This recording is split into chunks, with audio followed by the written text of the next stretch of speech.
Jadi arteri kalau misalnya eee, dia kondisinya bagus, ini bolongannya benar-benar masih bagus nih, benar-benar bersih banget. Tapi kalau misalnya dia sudah mulai terjadinya plak atau endapan, ini sudah mulai nih, sedikit-sedikit dia sudah mulai ada. Kemudian terjadi plak yang benar-benar sudah advance. Nah, teman-teman bisa lihat sudah mulai kecil nih bolongannya, yang tadinya udah mulai mengecil, tambah kecil lagi. Kebayang ya, kalau misalnya di dalam jantung kita yang pembuluh darahnya sudah kecil, ini jadi tambah kecil. Kebayang nggak? Kebayang banget. Terus kalau misalnya terjadi blokade, waduh, apalagi kalau udah terjadi blokade, ini benar-benar sel darah merah aja nggak bisa lewat. Kemudian nutrisi nggak bisa lewat. Karena kan yang namanya nutrisi nggak cuman kecil loh. Kalau misalnya nutrisi kan glukosa besar, protein besar. Kalau misalnya itu tidak terdistribusi dengan baik, maka terjadi yang namanya kondisi-kondisi seperti kondisi nekrosis. Jadi kayak misalnya otak, kenapa otak itu tiba-tiba terjadi kondisi stroke? Kalau dokter bilang, Bu, ini terkena stroke yang sumbatan. Nah, seperti inilah Bapak Ibu kondisinya pembuluh darah di otak yang terkena stroke sumbatan. Dia benar-benar tertutup banget gitu ya, tertutup dan benar-benar nggak bisa dibuat jalan. Kalau misalnya terus gimana dong untuk mendarahinya? Otomatis harus dibuat jalan kolateral. Kolateral tuh maksudnya jalan alternatif lah, kayak misalnya ada macet di Cikampek, kita ada jalan alternatif ya. Itu harus dibuka dulu dan waktunya butuh beberapa detik, sedangkan otak atau jantung tidak bisa menunggu waktu cuman beberapa detik aja. 1 detik mungkin bisa nunggu, tapi 2, 3, sampai 5 detik jantung dan otak tidak bisa menunggu, otomatis terjadi kematian atau hipoksi di dalam otak kita dan akhirnya terjadilah tanda-tanda stroke atau kalau di jantung heart attack ya, atau misalnya serangan jantung ya. Mudah-mudahan bisa paham ya, relate ya. Kemudian nah inilah kalau misalnya Bapak Ibu ngerasa sudah mulai ada peningkatan tekanan darah, ya. Tekanan darah ini mulai meningkat kalau pembuluh darah kita yang tadinya sebesar ini, ya, ini tadinya besar banget loh, kemudian mulai menyempit. Nah, kalau pembuluh darah sudah mulai menyempit, aliran darah kan nggak lancar toh. Aliran darah nggak lancar untuk ke bagian-bagian seluruh tubuh, mau nggak mau pembuluh darah beserta jantung ini akan meningkatkan tekanannya.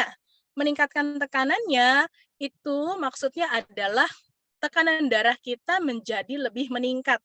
Kalau misalnya ada sumbatan kan mau nggak mau harus ditekan, bus gitu, ditekan ya, ditekan gitu. Kalau misalnya nggak ditekan, ya dia nggak bisa mengedarkan untuk nutrisi dan oksigen dengan baik ke seluruh tubuh.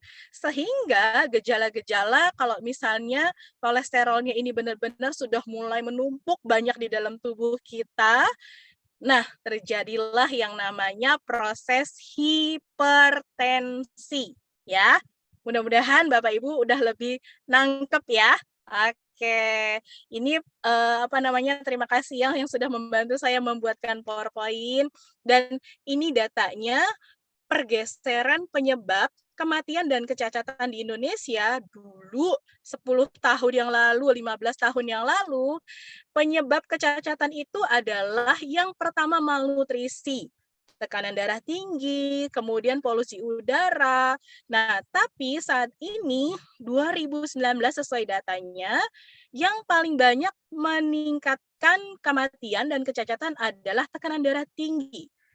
Ya, ini tekanan darah tinggi benar-benar meningkat sekali. Kemudian glukosa plasma puasa yang tinggi juga. Indeks massa tubuh yang tinggi.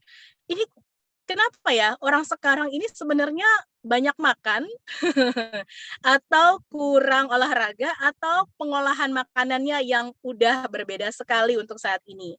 Nah, ini perlu kita tanyakan ke keluarga masing-masing ya, bagaimana pola makannya. Balik lagi nih, kalau misalnya kita ngomongin tentang kolesterol dan tekanan darah tinggi, berarti bagaimana pengolahan pola makannya di rumah. Simpel ya. Oke, kita lanjut. Nah, apa yang harus dilakukan? Yang harus dilakukan adalah, nah, atur untuk konsumsi gula. Pastinya gula tetap kita butuhkan, tetapi dalam jumlah yang terbatas. Garam, garam juga kita nggak boleh loh sampai benar-benar kita kekurangan. Karena tetap aja yang kelenjar tiroid itu tetap butuh ya konsumsi natrium. Tetapi jumlah yang berlebihan justru malah berbahaya, menyebabkan tekanan darah tinggi. Kemudian protein dan lemak butuh nggak? Butuh. Protein butuh jauh lebih banyak. Kalau lemak setelah usia pertumbuhan itu menurun, kita tidak bertumbuh lagi ya setelah 17 tahun ke atas, jadi lemaknya dikurangin.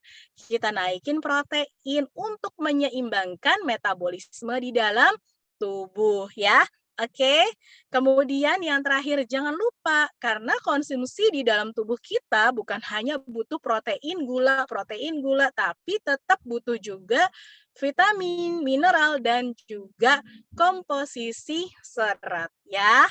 Oke, mudah-mudahan ini bisa dapat banget. Kalau misalnya teman-teman kepingin bertanya, silahkan.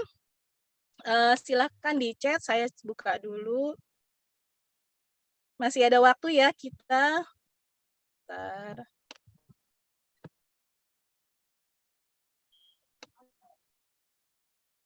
Oke. Boleh ini boleh silakan bertanya kalau misalnya teman-teman ada yang mau bertanya, saya coba.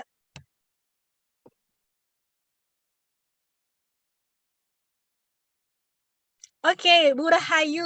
Ya, Bu, suplemen yes, suplemen yang jos apa ya? Kalau dibilang suplementasi yang jos, semuanya jos dari Pharmanex. Teman-teman tinggal sesuaikan dengan kebutuhannya. Seperti kita lihat dari gambar yang saya sharekan, nah ini ada yang namanya nutrisi dasar. Pastinya tubuh kita butuh yang namanya nutrisi dasar. Ada Life Pack, kemudian ada Marine Omega, ada G3, nutrisi dasar disesuaikan. Lebih suka yang cair, apa lebih suka yang kapsul? Lebih suka yang kapsulnya banyak, apa yang kapsulnya sedikit? Ini nutrisi dasar. Jos banget, Bu. Saya paling suka kalau misalnya udah konsumsi Life Pack itu vitamin mineralnya udah full ada di sana, antioksidannya udah super banget. Satu lagi pencernaan itu sangat terbantu. Tapi kalau misalnya ngomong-ngomong nih, kita udah faktor usia, udah ada hipertensi, udah ada hiperkolesterolemi, mau nggak mau selain nutrisi dasar, misalnya sudah Life Pack, kita tambahkan dengan nutrisi yang advance. Bisa dibantu, misalnya pilihannya ada Tigrin, ada Wispan, ada Reset ya. Mudah-mudahan bisa membantu ya. Oke, saya lanjut. Ya, kalau tekanan darah rendah karena apa? Tekanan darah rendah bisa dicek karena banyak orang juga yang secara genetika tekanan darahnya rendah. Tetapi bisa dicek juga nutrisinya. Nutrisi itu kita cek misalnya kita cek darah HB-nya berapa. Kalau misalnya HB-nya rendah berarti kita tambahkan nutrisi protein hewani. Mungkin dia nggak suka makan protein hewani, bisa jadi.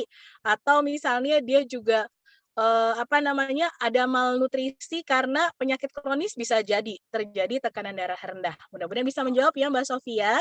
Oke, dari Mbak Krisna, kalau kolesterol keseluruhannya normal, tapi trigliserid, bentar ya. Trigliserid di atas normal. Artinya apa ya dok? Dan diberikan simvastatin. Kalau misalnya kolesterol total normal, trigliseridnya naik, berarti memang kurangin asupan yang manis-manis, yang karbohidrat atau glukosanya tinggi. Jadi yang kayak tepung, kayak mie, itu trigliserid semuanya. Ya, jadi konsumsinya benar-benar dikurangin untuk yang asupan yang bertepung. Ya, oke. Pak Yudi, jelaskan dong LDL sama HDL. Kalau misalnya simpelnya ya Pak, LDL ini memang dia low density lipoprotein, jadi dia yang menyebabkan aliran darah itu benar-benar jadi melambat.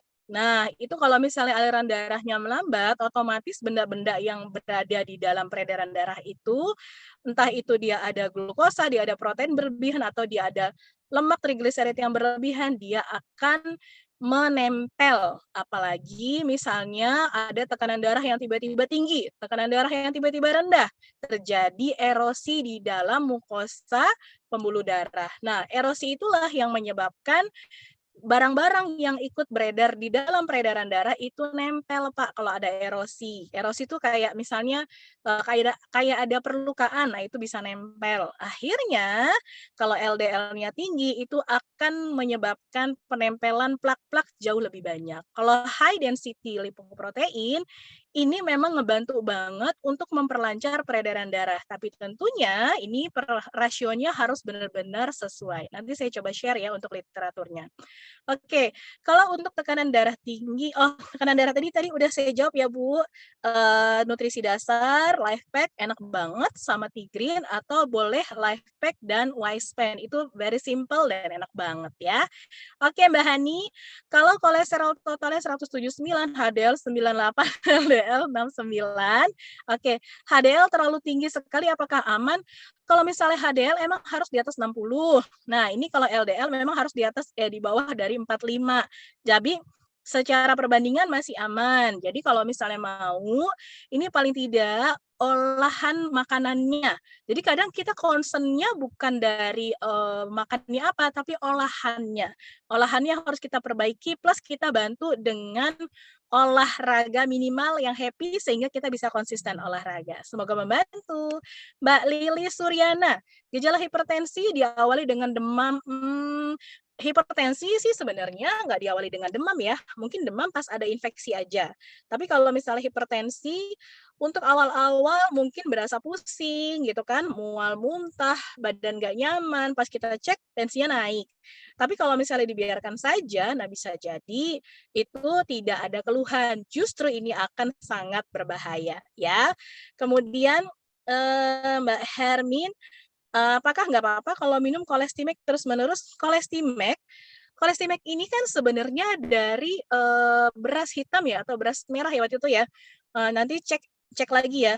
Sebenarnya yang Nuskin kasih ke kita itu adalah food grade. Maksudnya nutrisi dari makanan sebenarnya. Tapi luar biasanya dari Pharmanex dan Nuskin ini, dia bisa bagaimana makanan yang bisa kita konsumsi sehari-hari, kalau misalnya di luar negeri kan sehari-hari sebenarnya kayak beras merah, beras hitam itu kan sehari-hari ya, tapi itu bisa dijadikan dalam bentuk kapsul dan sudah teruji klinis dengan baik. Jadi kalau misalnya mau minum Kolestimax, mau minum Wispan, mau minum Lifepack, mau minum Tigrin, seumur hidup the best banget gitu. Karena memang saya udah konsumsi juga ya, dan saya udah ngerasain manfaatnya sangat luar biasa. Justru saya thank God, seneng banget gitu ketemu sama Pharmanex. Jangan ragu ya Mbak Hermin, intinya kalau misalnya Pharmanex itu guaranteed banget ya, minimalis untuk efek samping karena memang dia sebenarnya nutrisi makanan seperti biasa tetapi dibantu dengan teknologi yang sangat luar biasa, ngebantu itu seperti bentuknya seperti suplementasi. Oke, mudah-mudahan catch up ya Mbak Hermin ya. Kemudian Mbak Indri, kalau kolesterol tinggi tapi tekanan darah rendah, itu kenapa? Nah ini, jadi kalau misalnya kolesterol tinggi, berarti kita harus bantuin kolesterolnya yang tinggi. Kita beresin dari pola makannya. Bisa jadi loh tekanan darah rendah. Tapi bukan berarti dari tekanan darah rendah ini tidak berbahaya kemana-mana. Tekanan darah rendah itu memang sebenarnya kebanyakan adalah bawaan dari dirinya. Tapi kalau kolesterol tinggi berarti dari pola makannya. Nah ini pola makannya harus kita bantu ya Mbak Indri ya. Kalau perlu kolesterol itu jos banget ya dibantu dengan Tigrin. Kalau misalnya Bapak Ibu dikasih nih simvastatin atau orvastatin atau yang lain-lain boleh aja. Tetapi memang efektivitasnya untuk simvastatin kan nggak bisa lama-lama juga dikonsumsi. Setelah lama-lama dikonsumsi simvastatin, golongan statin itu tentunya tetap punya efek samping karena dia kan obat. Dia obat bukan nutrisi. Beda kalau misalnya Bapak Ibu konsumsi Tigrin. Boleh nggak seumur hidup? Boleh banget, karena dia sebenarnya sifatnya adalah nutrisi. Gitu ya. Oke, Mbak Ratna. Kalau ada keluhan kolesterol, biasanya kan dikasih obat statin, golongan statin. Kalau kita konsumsi Kolestimek dan MO masih perlukah Boleh banget, karena memang simvastatin, gini, kalau misalnya atorvastatin memang udah bagus, tapi kan harganya juga lumayan, atau ada golongan statin yang lainnya tuh, ada yang lebih atas lagi dari atorvastatin, itu juga harganya juga lumayan. Dan biasanya memang diresepkannya simvastatin. Simvastatin kan memang yang berlaku di jaminan kesehatan ya. Nah, dibantu dengan Colestimex, boleh banget dong. Justru karena memang kita harus bantu sama Colestimex sama MO atau pilihannya dengan Tigrin buat ngebantu metabolismenya. Bedanya gini Bapak Ibu, kalau misalnya obat-obatan nih, obat-obatan kayak golongan statin untuk kolesterol, misalnya obat darah tinggi, nah itu dia hanya bekerja di reseptornya aja. Maksudnya di reseptornya aja, misalnya obat darah tinggi, apa namanya, captopril misalnya, dia hanya bekerja di apa namanya reseptor beta di jantung. Jadi dia hanya bekerja di reseptor itu aja. Tapi bedanya kalau misalnya kita berikan nutrisi itu membantu untuk keseluruhan di dalam tubuh untuk proses metabolismenya. Jadi bukan hanya di satu reseptor. Bedanya seperti itu. Kalau misalnya obat-obatan memang kenapa dia langsung cespleng obat-obatan karena memang dia berlakunya di reseptornya, bukan berlaku secara hemodinamik satu metabolisme tubuh ya. Kalau misalnya Colestimex, MO atau Tigrin dia berlakunya karena di proses metabolismenya. Memang dia tidak bisa langsung cespleng gitu kan. 1 bulan langsung bagus kolesterolnya. Ya enggak juga gitu kan karena memang bukan obat-obatan. Oke, mudah-mudahan catch up ya perbedaannya simvastatin atau golongan statin dengan Colestimex, MO atau Tigrin. Oke. Maaf ya, saya kadang pakai tangan kiri, kita gantian. Kemudian kalau tangan-tangan sering kesemutan, nah tadi ya, kalau tangan-tangan sering kesemutan atau kaki sering kesemutan, berarti sudah ada plak di dalam pembuluh darahnya, sehingga aliran darahnya tidak lancar, tidak mendapatkan nutrisi oksigen dan nutrisi makanan yang lainnya untuk di daerah tersebut. Oke, kemudian lanjut ke Mbak Hani, kalau saraf kejepit, apakah berhubungan dengan pembuluh darah juga? Saraf kejepit ini berhubungan memang struktur di bagian tersebut, saraf kejepit misalnya di bagian sumsum tulang, di bagian tulang belakang ya, banyak banget di bagian tulang belakang. Di struktur tersebut itu dia menjepit keluarnya saraf. Dari sumsum tulang belakang kan banyak banget tuh keluar saraf yang lewat dari sela-sela tulang. Nah itu tulangnya dia nyempit apa karena bantalannya yang nonjol atau karena memang tulangnya ada pertumbuhan osteofit atau tulang yang berlebih sehingga terowongannya tuh nyempit. Jadi dia berhubungannya dengan syaraf sebenarnya. Dan ini biasanya karena faktor usia, kalau saraf kejepit, kemudian obesitas pastinya ngaruh banget tuh obesitas. Kemudian biasanya bawaan juga ada genetika berapa persen gitu ya. Jadi kalau saraf kejepit ini jangan nunggu sampai usia 50, nggak sampai kok. Di usia saya, teman-teman saya juga udah banyak kok yang resiko saraf kejepit. Karena apa? Satu, mungkin obesitas. Kedua, biasanya aktivitas yang kurang olahraga. Kan kadang ibu-ibu lupa nih kalau udah di rumah ngurusin anak, ngurusin dapur, ngurusin sumur, semuanya sampai badannya lupa. Jadi tetap kita butuh yang namanya relaksasi atau olahraga ya. Oke, LDL sama HDL. Gampangannya gambar yang tadi nanti aku share slide-nya ya. Mbak Yulianti, oke Mbak Leni, customer masalahnya cancer payudara, kolesterol, dan asam urat. Apa sarannya? Mana dulu yang diprioritaskan untuk bantu masalahnya? Yang pasti kalau ada permasalahan cancer, berarti kan ini dia awalnya tinggi banget dengan free radikal ya, radikal bebas dari metabolismenya atau memang bawaan atau karena memang pola hidupnya. Nah, ini harus naikkan untuk antioksidan. Apa yang dia nyaman? Dia nyaman yang cair kah? Boleh diberikan G3 sama Marine Omega untuk naikin antioksidannya. Dia nyaman dengan kapsul kah? Boleh diberikan dengan Tigrin atau dengan Life Pack. Nanti tinggal ditambahkan. Dia mau ditambahin apa untuk nutrisi advance-nya? Kalau misal ada kolesterol, ada asam urat, boleh dengan Reset atau boleh dengan Wispan. Ya, tetap harus 2 antara nutrisi dasar dan juga nutrisi yang advance. Oke? Kemudian Mbak Prima, orang yang tidak makan daging kenapa bisa kolesterol tinggi? Oke. Jadi gini ya, kalau misalnya kolesterol itu bukan hanya dari daging, bukan hanya dari jeroan, bukan. Tapi kolesterol itu dari pengolahan kita juga. Buat orang-orang yang makan, protein nabati misalnya tahu, tempe, atau misalnya sayur, tapi dia senangnya ditumis pakai minyak. Minyaknya yang berada di pasaran lah ya. Kemudian tahu tempenya seringnya digoreng, terus dia juga pakai tepung, ya otomatis itu bisa meningkatkan kolesterolnya. Karena kolesterol itu bukan hanya dari daging, tapi dari minyak itu kan juga dari kelapa, kelapa itu kandungan kolesterolnya tinggi, gitu ya. Mudah-mudahan catch up ya. Mbak Nuni, bagian leher belakang termasuk ciri-ciri kolesterol, bisa jadi, bisa juga enggak. Jadi memang kalau memang kita curiga kolesterolnya tinggi, kita harus benar-benar cek berapa kadar kolesterolnya, ya. Mbak Lala, kalau pecah pembuluh darah di otak itu apa karena kolesterol juga? Bisa jadi. Ada faktor lain? Yes, ada faktor lain. Kalau sudah mengalami kelumpuhan lebih dari 1 tahun, solusi Pharmanex. Kalau kelumpuhan, saya sarankan naikkan dulu antioksidannya, boleh Lifepack sama Tigrin. Nanti boleh dibantu juga dengan Wispan. Jadi kita bantu dulu nih kelumpuhannya karena apa? Karena kelumpuhan kan banyak banget ya. Kalau karena stroke aja insya Allah bisa banget, tapi kalau misalnya karena saraf kejepit, ya memang ini agak PR banget gitu ya. Harus tetap dibantu, disemangatin, makannya juga benar-benar harus dijaga, oke? Kemudian Mbak Nia, kalau endap laju darah -1, apakah itu ada tanda penyumbatan atau ada plak? LED maksudnya, kalau LED -1 seharusnya sih nggak ada plak ya, karena memang dia benar-benar encer darahnya, gitu maksudnya, dan tidak ada peradangan, maksudnya seperti itu, ya. Kemudian Mbak Syurni, apakah pemicu lain hipertensi selain penyumbatan?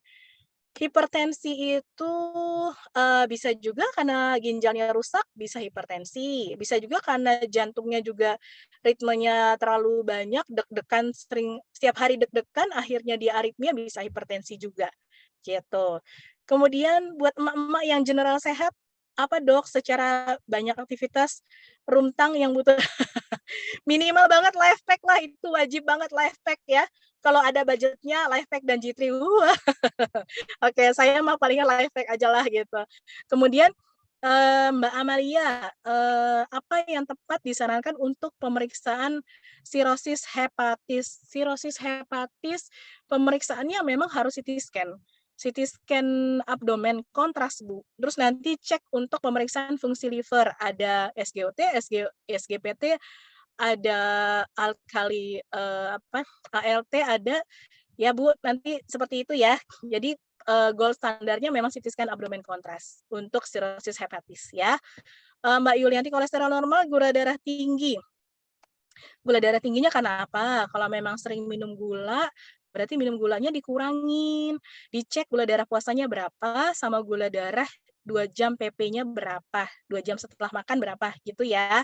Solusinya ya pasti kita harus diet ketat, bukan hanya dari kolesterol, tapi dari konsumsi gula juga, gitu. Kemudian Bu Tati, bagaimana kita sudah banyak makan protein, tapi HB selalu rendah? Oh, Bu Tati eta punten kalau kayak gitu mah saya juga memang udah bawaannya kita, kalau misalnya HB-nya nggak bisa terlalu tinggi, biasanya memang ada bawaan orang yang seperti itu.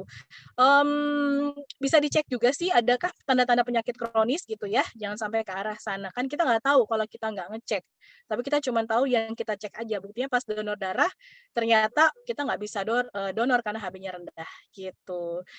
Banyak makan, dengan HB pastinya banyak makannya seperti apa? Makan protein kah atau makanannya yang lain? Kalau makanan tinggi protein tentunya HB-nya akan baik. Insya Allah gitu, HB-nya akan baik. Karena saya pribadi juga alhamdulillah selama 4 tahun bersama keluarga ketika proteinnya banyak dikonsumsi, itu HB-nya selalu bagus ya. Kemudian Mbak Dwi, waktu masih muda tekanan darah cenderung rendah, tapi semakin bertambah usia menjadi hipertensi. Betul, karena kan faktor usia ya ibaratnya pipa-pipa di dalam rumah kita itu keran-keran, itu lama-lama kan dia kayak keropok kan, karena memang udah banyak banget endapan, udah banyak banget digunakan. Otomatis tekanan darah itu akan meningkat seiring bertambahnya usia karena metabolisme tentunya dia melambat. Ditambah metabolisme melambat, pasti udah ada plak-plak juga di faktor usia. Meskipun kita clean eating, pasti ada. Meskipun sedikit pasti ada. Jadi resiko hipertensi ketika usia bertambah itu jelas banget, ya. Kemudian kalau penderita DM, suplemennya DM itu paling bagus banget, naikin antioksidannya dengan Life Pack kalau misalnya bisa, G3 juga boleh, kemudian dibantu dengan riset yang bagus. Kalau memang benar-benar mau bagus, ya TR90 kalau ada tanda-tanda obesitas ya. Oke, Mbak Marni, Dok boleh nggak konsumsi suplemen insulin dengan boost kolesterol dari dokter? Boleh, boleh banget kok, nggak ada masalah. Dengan obat kolesterol kan, kayak tadi golongan statin boleh banget dibantu barengan sama Tigrin, sama Colestimed boleh, sama MO boleh, silahkan. Karena memang ini kan kalau saya bilang memang nutrisi ya, lebih simpelnya kita sebutnya nutrisi bukan dari obat-obatan ya. Kemudian dengan rutin olahraga, senam apakah bisa juga menurun? Bisa banget. Justru memang kita harus yang namanya meningkatkan HDL itu dibantu dengan salah satunya adalah olahraga. Tapi bukan hanya olahraga, kalau habis olahraga kita minum manis ya sama aja dong gitu ya. Tetap harus pola makan yang baik. Kemudian saya masih busui 5 bulan, konsumsi makanan sangat berlebih dan faktor mengasihi sangat sering lapar terlebih konsumsi vitamin saya G3 Life Pack Omega, bagaimana bisa mengontrol LDL di dalam tubuh yang tidak baik. Dari pola makan aja, Bu. Kalau misalnya busui, kita tetap harus bantu kan nutrisi ke baby. Ibu dari pola makan aja, makanannya jangan selalu digoreng, diolahnya yang bikin sop, bikin pepes, nggak harus digoreng. Digorengnya bisa seminggu 2 kali. Nah, tetap lanjutkan G3 Life Pack sama Omega udah bagus ya. Kalau misalnya untuk mengurangi kolesterol udah oke, tinggal pola makannya aja ya. LFG-nya 39. Ini maksudnya apa? GFR ya? GFR-nya ya Mbak Hermin ya, kalau GFR-nya 39, makanan apa yang dihindari, sama makanan yang tinggi kolesterol yang dihindari ya. Mbak Titin, kolesterol teroksidasi. Kolesterol teroksidasi ini maksudnya ini jadinya dia kayak radikal bebas, jadi dia kayak menyebabkan proses peradangan yang menyebabkan penyakit-penyakit. Nah, itu yang menyebabkan salah satunya kayak kanker, tumor, kayak penyakit-penyakit jantung, kalau stroke, maksudnya seperti itu, ya. Izin bahasa gampang kalau LDL lemak. Oke, siap. Thank you. Kemudian 2 bulan lalu teman saya meninggal karena tekanan darah tinggi, lalu pembuluh darah pecah setelah makan soto. Ya, sebenarnya pembuluh darah pecah bukan karena makan soto 2 mangkok sih, tapi karena pasti ada faktor yang lainnya gitu kan. Karena memang mungkin udah ada riwayat hipertensi udah lama tapi dia biarin aja. Mungkin nggak ada nyeri kepala, nggak ada pusing, nggak ada keluhan, tapi tekanan darahnya tinggi dia nggak minum obat seperti itu. Karena stigma orang ya, kalau misalnya dia minum obat hipertensi, rasanya tuh dia kayak sakit. Rasanya dia malah takut jadi kena gangguan ginjal. Salah. Jadi tetap harus minum obat sesuai anjuran dokter. Kalau memang obatnya mau di-stop, berarti kita harus lakukan pola hidup lebih baik, sehingga dokter juga bisa memberikan resep untuk dikurangin dosis atau dikurangin obat. Oke, mudah-mudahan catch up ya Mbak Yuyun ya. Oke, ya. Mbak Wita, terkadang dada bagian sebelah kiri dekat jantung tiba-tiba terasa sakit seperti tekan, apakah itu pengaruh kolesterol? Banyak hal sih, kalau misalnya nyeri sebelah kiri dari jantung, itu bisa karena jantung, bisa karena paru-paru bisa. Tapi kalau nyerinya khas dari jantung, itu benar-benar kayak dadanya panas, nggak tahu ada di mana, tapi rasanya berat, kayak ketekan, kayak ketiban batu gede. Disebabkan karena apa? Karena kolesterol bisa, karena kecapean bisa, karena faktor usia bisa, karena ngerokok bisa, gitu. Macam-macam, Mbak. Gitu. Kemudian Mbak Ratna, kebutuhan kadar gula garam lemak yang ideal dalam nanti ya itu aku chat aja, aku kalau gitu itu nggak terlalu ini, bentar ya aku chat aja. Kemudian Mbak Ucu, usia 14 tahun apakah sudah boleh? 14 tahun anak saya udah minum Life Pack kok, cuman dosisnya 1 saset sehari, jadi 2 kapsul, 2 tablet gitu. Tensi 170, LDL 200, Pharmanex, paling nggak minum Life Pack dulu, terus dibantu sama Tigrin ya, Bu Husnul ya. Oke, Mbak Isna, usia 37 dengan asam urat 11, suplementasi apa yang cocok? Kalau asam urat paling nggak tanda-tanda obesitasnya ada apa enggak? Jadi memang paling nggak pola makan minimal Life Pack sama Tigrin ya. Yes, bener, ragi beras merah. Klienku kolesterol 192, the best apa ya? Kalau kolesterol 192 minimal Tigrin. Tigrin aja sama Marin Omega dulu, lebih bagus ya. Jadi nggak terlalu banyak, tapi hasilnya kelihatan. Kalau obat hipertensi apa aman diumur seumur hidup? Ya mau nggak mau, kalau hipertensi memang harus diminum seumur hidup. Cara nguranginnya dengan pola makan, minum nutrisi, suplementasi ya. Yes, benar. Memang nggak boleh stop. Jadi lanjut ya Mbak Krisna obatnya ya. Sambil rubah pola hidup, istirahat, kemudian jam tidur, itu penting banget ya. Oke Mbak Nining, kalau saya duduk nggak kuat lama kesemutan. Itu bantu sama Marin Omega, Lifepack, sama Tigrin boleh. Orang tua yang sudah harus minum obat darah tinggi tiap hari, itu gimana transisi ke Pharmanex-nya? Eh, Kalau ada tanda obesitas, lakukan pola makan ya. Tapi kalau misalnya udah nggak ada tanda obesitas, boleh Lifepack, Tigrin, sama Wispan juga boleh kalau untuk orang tua. Oke, Mbak Feby, kalau kolesterol sekian, boleh dibantu dengan Lifepack sama Tigrin ya. Ada yang bilang kalau minum obat hipertensi dalam jangka waktu lama, betul, itu betul. Tapi kalau nggak minum obat hipertensi, ginjalnya lebih cepat rusak ya, Mbak Anita ya. Bu Wijayanti, saudaraku bilang kalau kolesterol tinggi belum tentu makan bikin darting. Bisa jadi Bu, kan tadi banyak kasusnya kolesterol tinggi bisa jadi darahnya tekanan darahnya tidak tinggi karena memang bawaannya seperti itu. Tapi kan bahaya juga kolesterol ke jantung, bukan hanya ke darah tinggi. Padahal jantung kan benar-benar silent killer kan, gitu ya. Oke, sepertinya saya nggak bisa jawab semuanya. Gimana Mbak Yuni? 5 menit lagi ya. Ibu rumah tangga berumur 48 tahun merasa kondisi baik-baik saja karena belum ada keluhan. Paling nggak rutin konsumsi Lifepack sama Tigrin ya. Terus benar-benar dibantu pola makannya, dicek apakah setiap hari goreng. Ya ibu rumah tangga biasanya nggak aware nih. Apa namanya, dulu saya pribadi kayak gitu kalau misalnya makanan tuh yang lebih gampang yang digoreng karena buru-buru. Padahal mah gampang, mau dibikin sop, mau dibikin pepes mah bisa aja gitu ya. Oke. Terus untuk asam urat dan asam lambung, baiknya konsumsi kalau asam urat G3 sama Marin Omega. Di booster dulu G3 sama Marin Omega. Terus sering kesemutan tadi ya, udah ada sumbatan di pembuluh darahnya. Oke, sama ya, kram juga boleh dibantu dengan Marin Omega, Lifepack, sama Tigrin.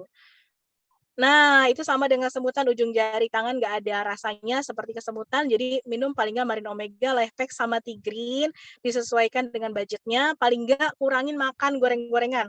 Sebenarnya orang Indonesia kan tinggal kurangin makan gorengan aja ya. Kalau sering kesemutan bisa karena asam urat kah? Benar. Apakah kelebihan protein bisa asam urat juga?